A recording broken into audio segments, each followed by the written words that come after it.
Bonjour et bienvenue dans Un Monde Sain, l'émission qui a pour but de révolutionner votre santé. Je suis Noémie, nutritionniste holistique et créatrice du blog de recettes véganes Mimi's Delicacies. J'ai à mes côtés Dr Neil Barnard, fondateur du Physicians Committee, le comité des médecins pour une médecine responsable, Anne-Marie, diététicienne et nutritionniste, fondatrice de la clinique renversante, ma co-host et coach de santé Anne, fondatrice du site Veggie Magnifique.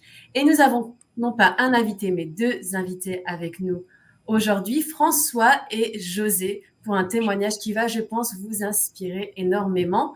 Le thème aujourd'hui, c'est le diabète. Comment renverser son diabète?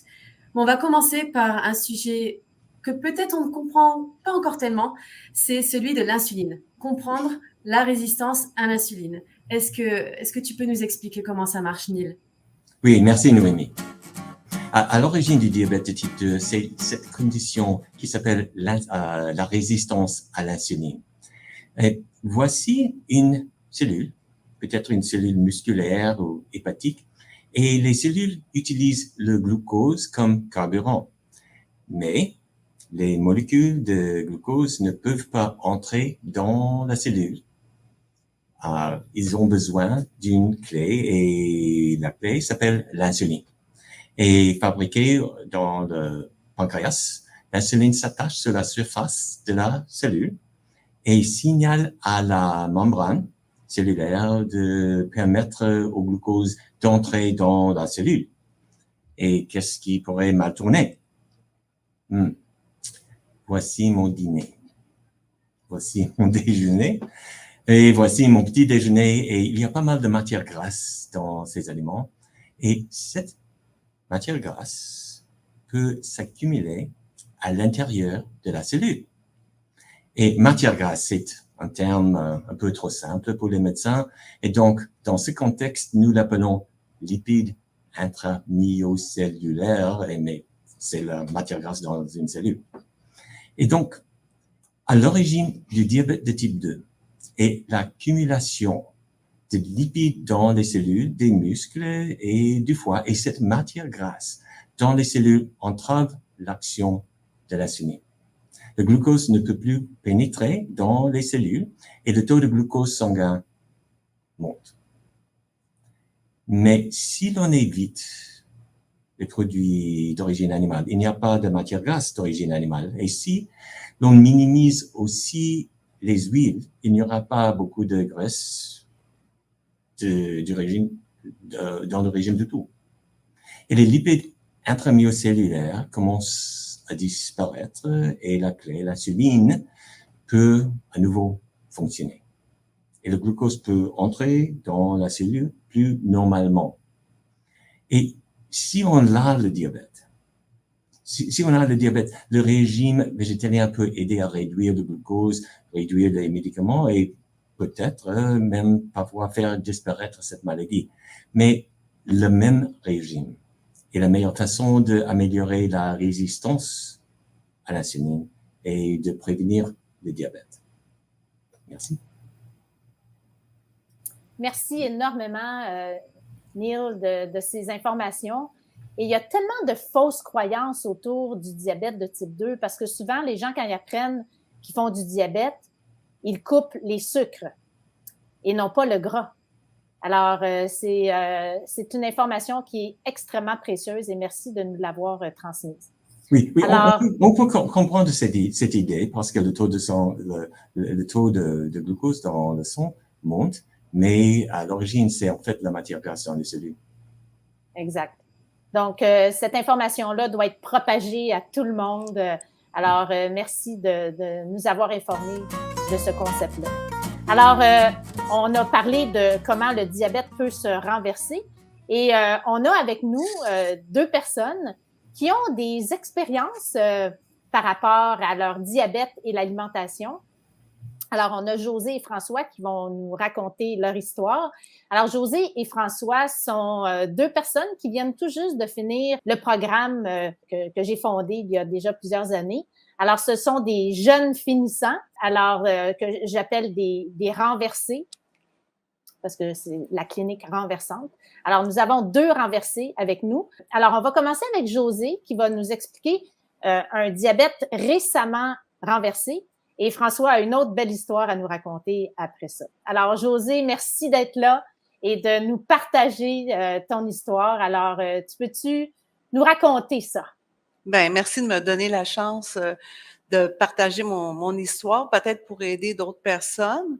Donc, j'ai été diagnostiquée de diabétique type 2. Ça fait 8 ans et j'avais 3 médicaments. Ensuite, 3 ans plus tard, j'ai eu une incidence cardiaque, c'est-à-dire que mon artère droite principale était bouchée à 85%. Donc, le cardiologue me dit, j'ai passé à 2 doigts de mourir. Et c'est à ce moment-là que je me suis posé beaucoup de questions par rapport à l'alimentation, mais par rapport au diabète, parce que je crois qu'il y avait, dans mes recherches, je me suis aperçue qu'il y avait un lien avec le diabète et mon problème cardiaque. Donc, c'est l'élément déclencheur qui a fait que je me suis inscrite à la clinique de réadaptation cardiaque de l'Institut de cardiologie de Montréal. Donc, j'ai été pendant 1 an avec des professionnels pour m'aider.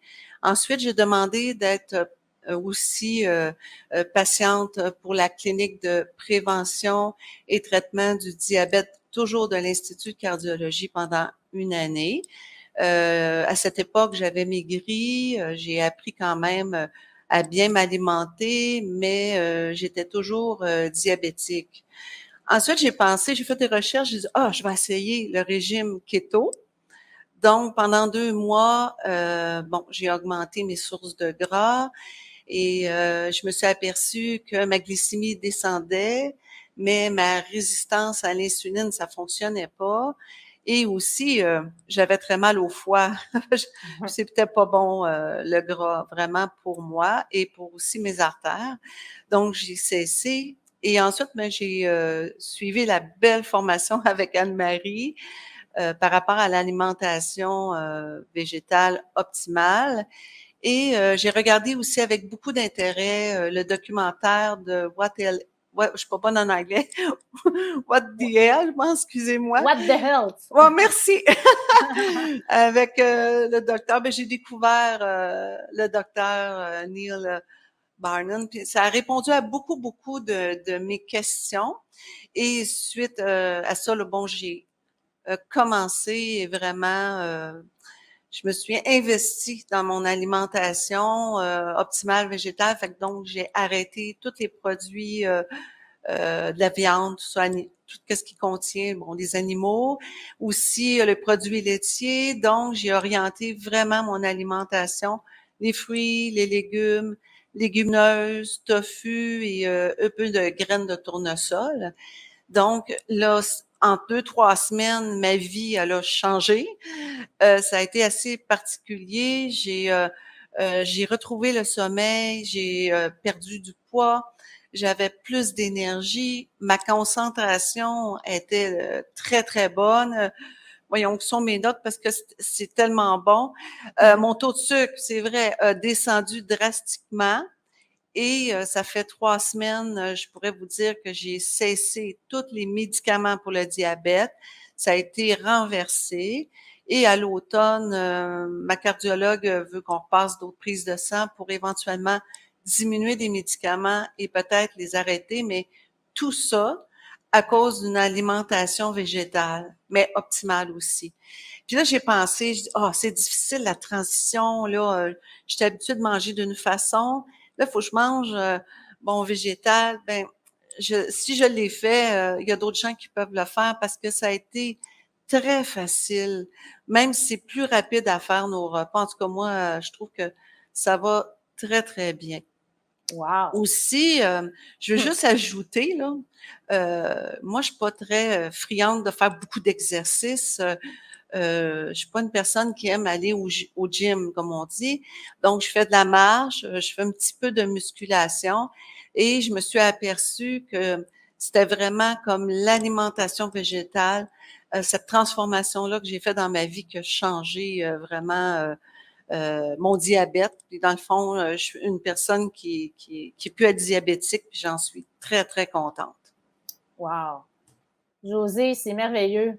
vraiment, ton histoire est extraordinaire et t'es un cas vécu, là. C'est ça qui est intéressant parce que nous, on l'explique, Dr. Barnard nous explique le concept, mais quand on a des vraies personnes comme toi qui réussissent à renverser le diabète, c'est merveilleux. Ça vient appuyer ce qu'on voit dans les études scientifiques. Alors, merci infiniment d'avoir partagé ton témoignage et reste avec nous parce que on va continuer un peu à jaser, on va se donner des trucs tantôt. Et là, il y a François qui est là aussi, qui va nous raconter son histoire qui est un petit peu différente. Donc, François, explique-nous donc ton histoire, toi aussi. Ben moi, ça a commencé en 2004, là, assez longtemps quand même, j'avais 37 ans. C'est l'âge où mon père avait fait sa première crise cardiaque. Donc, j'ai dit, on va aller voir un docteur. Puis finalement, ça a été un bon choix parce que il a découvert plein de choses qui n'allaient pas bien. On a diagnostiqué ce qu'on appelle un métabolique, un syndrome métabolique. Ouais. C'est ça, exactement. Ça veut dire, en gros, que on a un genre de trio malsain, le poids, le diabète, la pression, puis le cholestérol. Fait que, en me disant ça, le docteur m'a regardé d'un air sombre, il m'a dit, regarde, le diabète de type 2, ça se guérit pas. Tu vas avoir des médicaments à prendre toute ta vie. Fait que, habitue-toi à ça. Fait que, de 2004 à 2017, on avance assez rapidement dans le temps. J'essaie plusieurs affaires, des diètes, surtout des gyms puis des exercices, mais j'arrive jamais à avoir des résultats, puis ça avance pas mon affaire.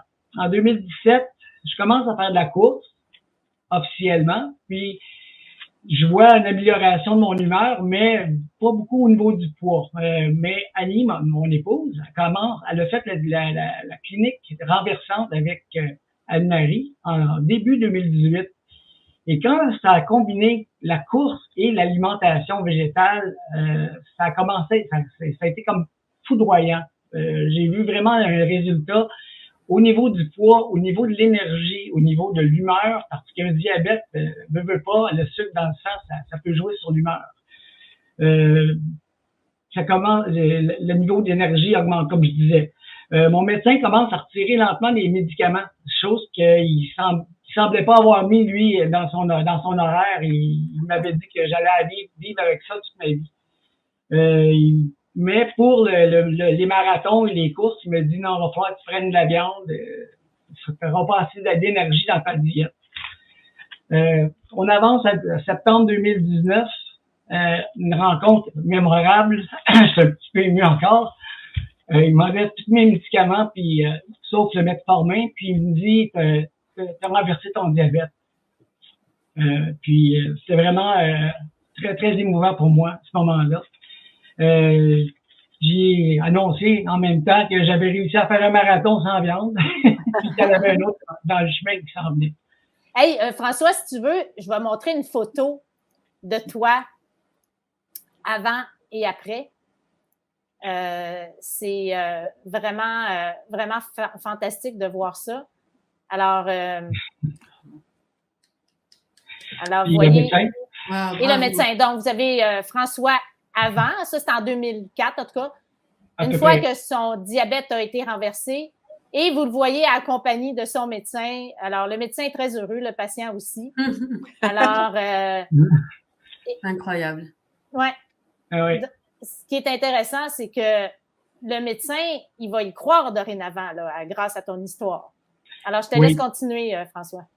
Ben oui, puis un autre bienfait de l'alimentation plant-based ou végétale, c'est que je récupère plus vite que mes collègues coureurs. je suis plus rapide à récupérer de mes grandes courses. L'énergie revient plus vite. Ça, c'est un autre point positif. Malheureusement, 2020 est arrivé avec la COVID. J'avais oublié de dire aussi que mon histoire avait inspiré une compagnie de chaussures québécoises, de chaussures de course, puis ils m'avaient nommé ambassadeur de leur marque pour la compagnie 2020, pour l'année 2020, pardon. Ça aussi, c'était comme 2019, ça a vraiment fini en grande beauté. Malheureusement, la COVID de 2020 est venue briser ça. Tout était fermé, c'est-à-dire les courses, les cliniques, on était confinés.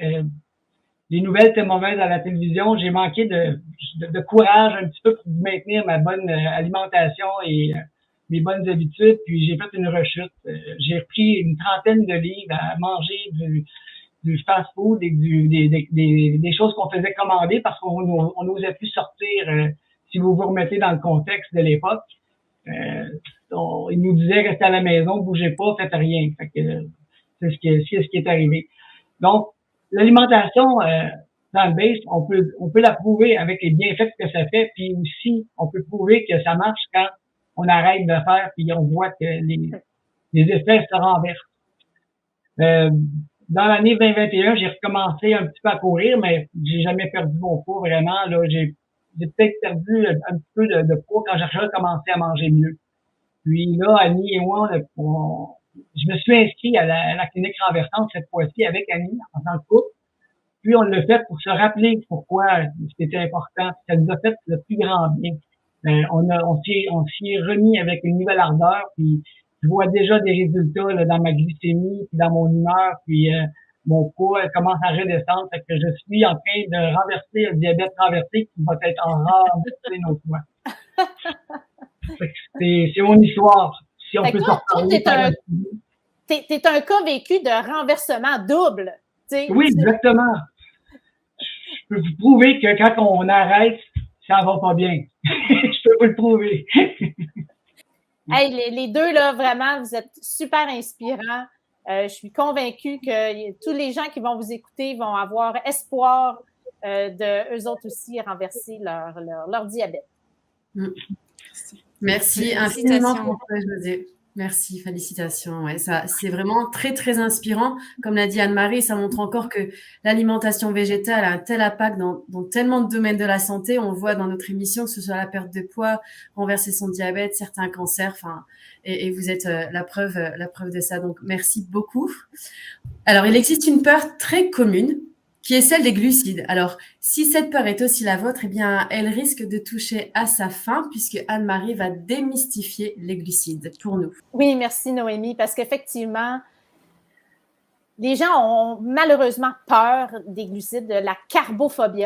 Alors, nous, au PCRM, on aime les bons sucres. Pourquoi on les aime? Parce qu'ils sont importants, parce que c'est le carburant du corps humain, imaginez-vous donc. Alors, le cerveau, à chaque seconde, carbure aux glucides ou au sucre, hein, c'est un synonyme. Les muscles aussi carburent au sucre. Les globules rouges, le système nerveux, les reins.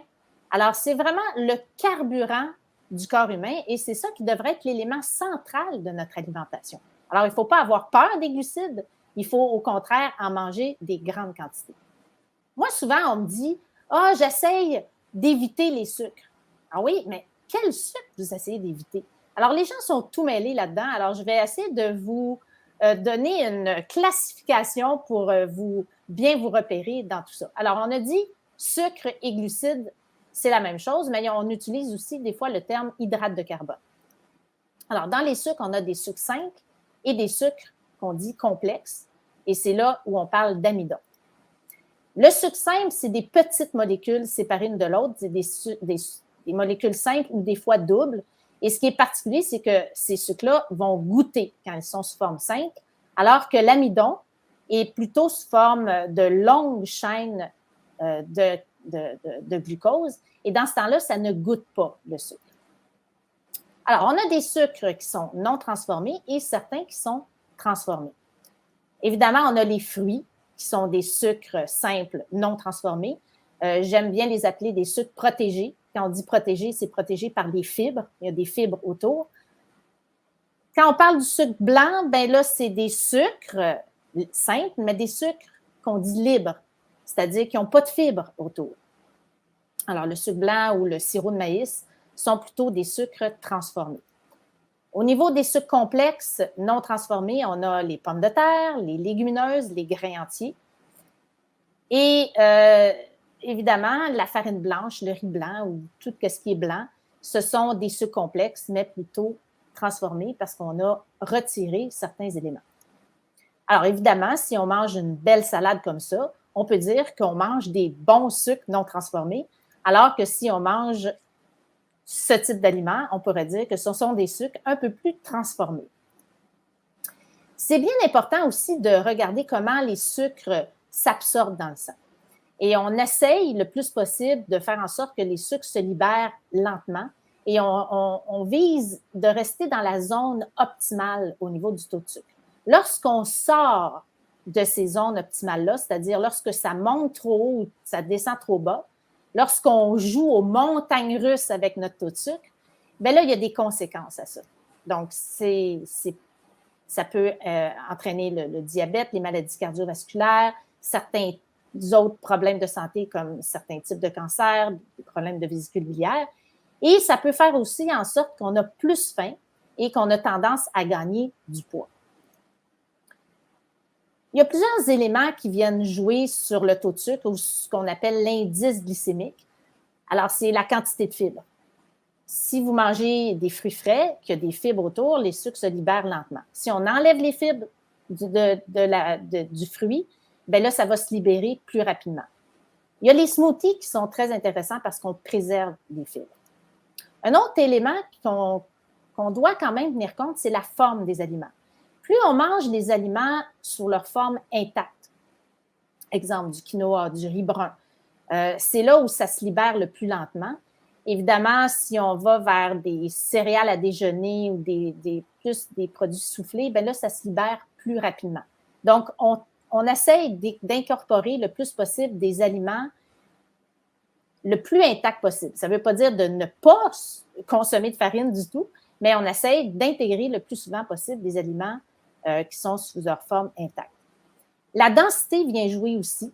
Les pâtes, par exemple, c'est un aliment très dense, beaucoup plus dense que des galettes de riz. Alors, la densité vient aussi influencer la rapidité avec laquelle le sucre se libère. Et c'est pour ça que le pain au levain a un avantage sur le pain à la levure parce qu'il libère son sucre un petit peu plus lentement parce qu'il est plus dense.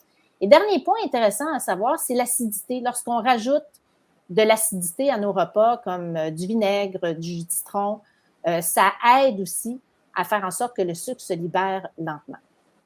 Alors, je pense que dorénavant, j'espère que vous n'aurez plus peur des glucides et qu'au contraire, ça sera des aliments de base de votre alimentation. Donc, Anne, j'aimerais ça que tu nous donnes des trucs sur comment cuisiner avec des sucres les plus naturels et les moins transformés possibles. Je peux parler de ça et avec joie parce que j'adore cuisiner, j'adore faire la pâtisserie et j'ai quelques astuces à vous donner afin que vous puissiez aussi. Alors, la Dolce Vita ou sinon la vie douce mais sans sucre. Alors, le sucre raffiné, comme on a vu avec Anne-Marie, bon, c'est pas génial. C'est un cocktail de calories qui n'apporte pas grand-chose. Il s'avère aussi addictif. Et puis, il provoque des pics d'insuline qui sont pas chouettes et pas bénéfiques pour la santé. Et c'est donc à éviter. Mais que faire, quoi? La privation totale? Ça va pas, non? Je veux mon gâteau, moi! Eh ben, moi aussi. Donc, et je pense que vous aussi, comme ce chat, il est tellement triste. La bonne nouvelle, les amis, c'est qu'il existe des alternatives. On va les voir. Alors, la star, c'est les dattes. On adore les dattes. Elles sont riches en fibres, cuivre, zinc et fer, riches en minéraux. Mais il y a des sirops et les poudres de dattes qui sont genre mieux que le sucre raffiné blanc. Mais les dattes elles-mêmes sont fabuleuses et on peut faire plein de choses avec. Donc, suggestion, les brownies de dattes à tomber par terre, vraiment, parce que la texture des dattes, c'est vraiment, ça donne tellement de chewiness aux dattes, c'est agréable à mâcher, on va dire. Et les cookies, bien sûr, aussi. On aime bien que les cookies aient cette texture de dattes.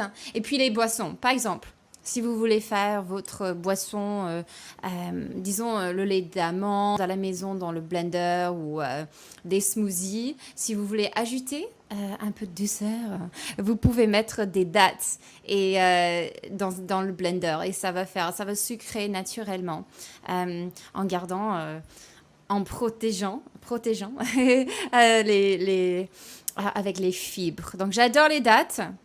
Même si vous n'aimez pas grignoter les dattes comme ça, n'ayez pas peur d'essayer des dattes dans vos préparations. Franchement, j'adore. Les bananes, hein? Les bananes peuvent faire beaucoup de choses inattendues. Donc, on va en parler. Donc, source de fibres, bien sûr. Les bananes, on adore parce que ils régulent le transit. C'est toujours une très bonne chose, on adore ça. Et puis, les bananes sont riches en vitamines, bien sûr, minéraux, antioxydants. On adore les plantes, on adore les bananes. Mais suggestion, quant à utiliser les bananes, c'est dans les cookies. On peut les écraser, les mélanger avec les flocons d'avoine, avec des épices, etc. C'est vraiment efficace pour les enfants, par exemple. On peut faire des cookies sains avec les enfants en faisant écraser les bananes. Et les pancakes, j'adore. Et presque toutes les semaines, je fais des pancakes dans mon blender avec les bananes bien mûres, pas comme dans cette photo, hein, mais voilà. Avec des flocons d'avoine et puis un peu de lait végétal. Et puis après, ça fait des pancakes de rêve sans ajouter du sucre. Et puis bien sûr, la glace, hein, le nice cream, hein? Donc, la glace sympa, c'est nice parce que c'est nice à votre corps, c'est nice aux animaux et à la planète. Donc, c'est bien sympa, cette glace qu'on peut faire avec les bananes. Donc, on met les bananes au congélateur. Puis après, dans un blender ou même un robot culinaire, on peut faire le nice cream. Et on peut ajouter plein de saveurs si vous voulez, des framboises ou on peut mettre même le tahini pour avoir une glace sésame. Vraiment, il y a trop d'options pour faire votre nice cream à votre goût, hein. Ensuite, les raisins secs. On oublie souvent les raisins secs. Je ne sais pas pourquoi, mais on adore les raisins secs, hein. Parce que, bon, déjà, la texture chewy, il n'y a pas trop de mots en français, mais c'est agréable à mâcher, on va dire. Donc, quand on ajoute des raisins secs aux préparations, c'est agréable quant à la texture. Mais aussi, on peut les mettre dans beaucoup de préparations, ces raisins secs, hein. On peut les mettre dans les porridge, bien sûr les cookies, mais aussi dans les plats salés. Par exemple, le couscous ou dans les salades. Moi, j'aime bien les mettre dans les salades, carottes râpées avec des raisins secs, les gars. Ah, c'est bon, quoi. Et puis, le truc avec les cookies, bon, si vous mettez que des raisins secs, il faut mettre les dattes ou la banane pour que ça soit cookie, quoi. Sinon, c'est un peu comme une galette avec des raisins secs niveau sucré. Mais c'est à vous de jouer, c'est à vous de voir. Et puis, bon, la patate douce. Peut-être vous vous dites, mais Anne, ça va pas, non? On fait des desserts là. Mais, écoutez, la patate douce, on peut faire des choses avec. Elle est douce, cette patate. Elle est riche en fibres et faible en index glycémique. Et ça améliore les fonctions du foie. Donc, vraiment gagnant. Et donc, je vous suggère d'essayer des brownies à la patate douce et des pancakes. Donc après, encore une fois, est-ce que les patates douces, on peut les mettre juste comme ça pour faire des brownies avec la poudre de cacao? Peut-être pas. Peut-être il faut ajouter aussi les dattes ou la compote de pomme ou quelque chose pour vraiment sucrer un peu plus. Mais niveau texture, on peut vraiment utiliser cette patate douce dans les préparations de dessert ou sucré. Et aussi, c'est peut-être mon côté un peu américain, mais on peut faire des pancakes avec la patate douce, avec des épices de tarte de citrouille, hein, donc cannelle et puis les épices un peu d'automne, hein, qui rendent des pancakes vraiment extra. Et dans ce cas, ce que j'aime bien faire, par exemple, vous pouvez mettre de la patate douce ainsi qu'un peu de banane Et puis après, c'est bien sucré. Et donc, je vous encourage à essayer. Donc maintenant, on peut avoir la Dolce suite à mauvaise blague, mais je ne pouvais pas m'empêcher. Je vous remercie. Alors maintenant, on va passer à la discussion. On va parler de comment éliminer le gras, surtout l'huile et friture, dans la vie de tous les jours. Et on va vous donner quelques astuces. On va papoter à propos de ça. Par exemple, pour ma part, moi, j'ai une friteuse sans huile à air que j'utilise souvent pour faire des frites. J'utilise pour faire pour mettre le tofu dedans sans mettre d'huile. C'est pas très cher et c'est vraiment un outil super efficace à avoir dans la cuisine si vous voulez éviter l'huile et on le suggère. Mais Noémie, est-ce que toi, tu as des astuces à partager quant à éviter l'huile? Oui, bien sûr. Alors, de mon côté du monde, il fait très chaud en ce moment. C'est l'été et donc je ne cuisine pas tellement à part des salades, pour être complètement honnête. Donc, il faut se montrer innovatif quant aux vinaigrettes qu'on utilise. Et donc, comment faire des vinaigrettes sans huile? Alors, ma préférée, ça reste toujours le tahini, certes qui est un peu gras, donc on ne va pas en abuser, mais mélanger du tahini avec de l'eau bouillante pour vraiment le rendre plus onctueux, plus souple. Et ajouter de la sauce soja pour le côté salé, avec un petit peu de sauce tomate aussi, et c'est absolument excellent. Donc ça, je le mets au-dessus de mes légumes grillés. Et pour la salade, j'ai une petite idée de vinaigrette aussi qui est très très simple. Il suffit de mélanger le jus d'un demi-citron avec un demi-verre d'eau, une cuillère à café de vinaigre de vin, une cuillère à café de moutarde, de Dijon de préférence, un peu de curry. Alors, je suis très fan de curry, donc vous pouvez en mettre l'épicé, non épicé, vous choisissez, et du sel, du poivre. On mélange le tout et ça fait vraiment une super vinaigrette pour nos salades de cet été. Ça me rappelle quand même que, Neil, une fois, tu as partagé avec l'équipe ta meilleure sauce pour la salade. Est-ce que tu peux partager cette recette compliquée?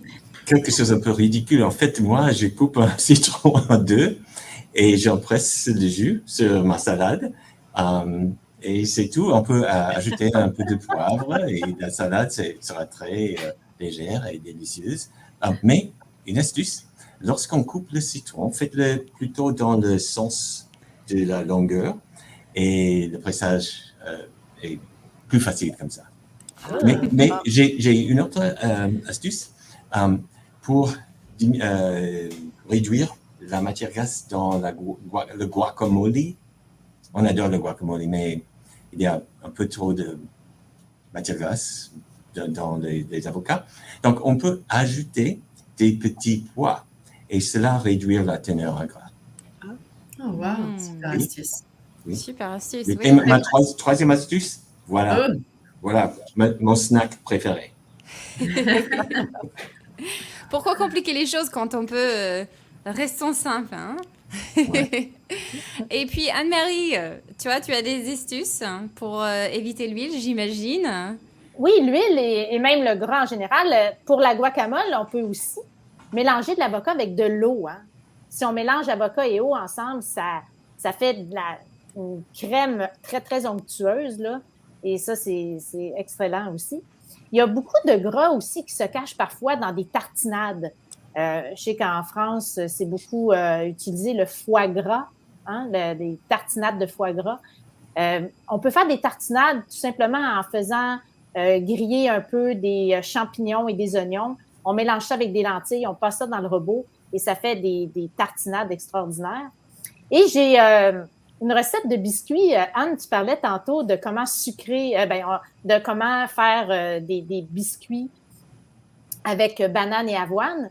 Ben moi, c'est ce que je fais. Je fais un biscuit que j'appelle 2 ingrédients. Alors, juste des bananes écrasées avec de l'avoine et ça fait des biscuits extraordinaires. Très bon. Alors, je vais vous transmettre le vidéo de comment on fait des biscuits 2 ingrédients. Évidemment, on peut les aromatiser à son goût. Je montre ça, comment exécuter ces simples biscuits.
tout simple.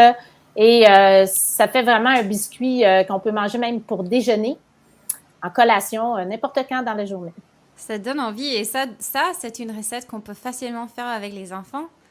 Les enfants adorent genre aider avec les préparations et écraser les bananes. C'est très drôle à faire. Génial. Et alors, nos invités, est-ce que vous aimeriez partager quelques astuces? Est-ce que vous avez des plats que vous aimez sans huile?